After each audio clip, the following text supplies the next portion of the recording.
Somewhere in the Permont substation, a cadaver of a building, every fluorescent tube long since punched out, the transmitter breathes. Not hums, breathes. Like a man who smoked too much and still won the fight. Ozone hangs in the air like a confession nobody asked for. Hand-labeled vinyl spins under a single neon tube the color of a wound that won't close. Cables patched with electrical tape and old faith. Outside, 1966. Inside the skull of this signal, 2036. Black Star Pirate Radio. In Liberdade, we're reading 54 degrees Fahrenheit with overcast. Airflow is east-northeast at about 5 miles per hour. First, the tension. Conservation's noble front clashes with grim reports of human rights violations on the ground.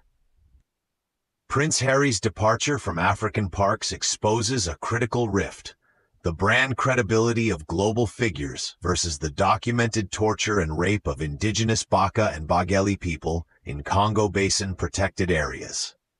This implicates millions in donor funding, much of which flows from the EU and US government. Instead of a symbolic exit, a viable alternative for Harry or other patrons would be to directly fund a Congo Basin Indigenous Rights Tribunal, bypassing the colonial conservation structures. Our immediate move: demand transparent audit trails for all conservation funding in areas like Odzala-Kokua National Park, tying every dollar to on-the-ground impact and community consent, not just ranger patrols. This isn't just policy failure, it's a broken pact. The image of the noble conservationist crumbles when indigenous forest dwellers are brutalized. It echoes the historical land grabs under a new guise, sacrificing people for pristine landscapes. A mythical protector becomes a silent accomplice, perpetuating cycles of displacement. Patching in a caller, the patent auditor. You're on the signal.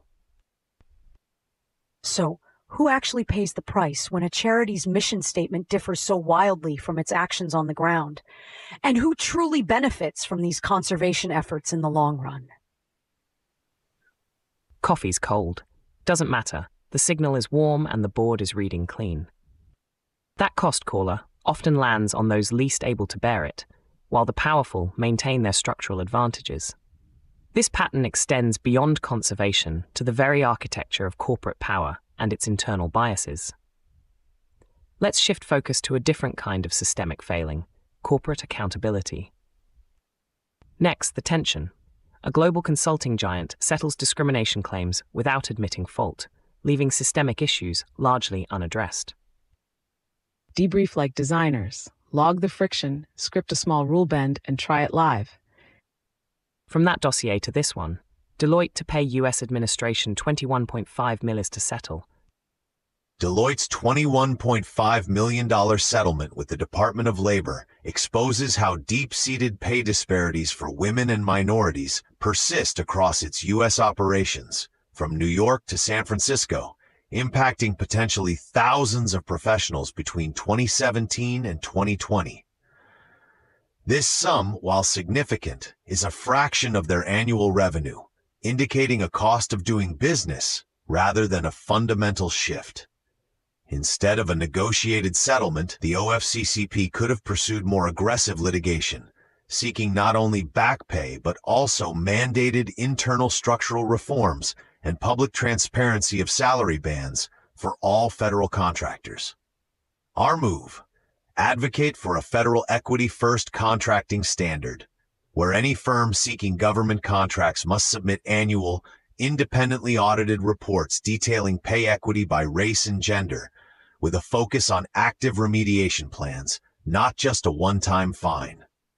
This settlement feels like a corporate ritual, a public penance without true confession. It's the modern-day equivalent of an offering to appease the gods, while the underlying power dynamics of who gets to draw the lines of value remain untouched. The image is of a carefully polished corporate shield deflecting real accountability. There's a caller on the line. Is $21.5 million enough to genuinely deter massive firms like Deloitte from continuing these practices? Or does it just become another line item in their risk management budget? Who truly benefits from such a settlement? That's the question. When the cost is absorbed, does the architecture truly change? Speaking of architects and change, let's turn to a political figure navigating a different kind of structural pressure, caught between ideological crosscurrents. Switching frequencies. Next signal. From Hassan Pika to Jesse Waters, El Sayed seeks. Finally, the tension. Abdul El Sayed attempts to anchor a political message on affordability while facing narrative attacks from both ends of the media spectrum. El Sayed's effort to focus on tangible issues like housing costs and prescription drug prices in Michigan is continually sidelined by the performative outrage cycles of figures like Hassan Piker on the left and Jesse Waters on the right. This exposes the fragility of substantive political discourse in an attention economy, impacting the civic engagement of everyday Michigan voters. Instead of engaging directly with polarized media, El Sayed could launch a Michigan Affordability Index to provide clear, localized data on economic struggles, shifting the conversation from personality to verifiable facts. Our move. El Sayed should convene a community compass forum in 3 key Michigan cities, Detroit, Grand Rapids, and Flint, tasked with drafting hyperlocal, consent-based policy blueprints for housing and healthcare, leveraging direct citizen input to bypass partisan noise and build true civic architecture. He's trying to build a bridge of shared experience, the struggle for economic dignity, but the partisan architects are more interested in burning down the foundations than finding common ground. It's like trying to cultivate a garden in a perpetual sandstorm, where the seeds of real policy are blown away by manufactured outrage.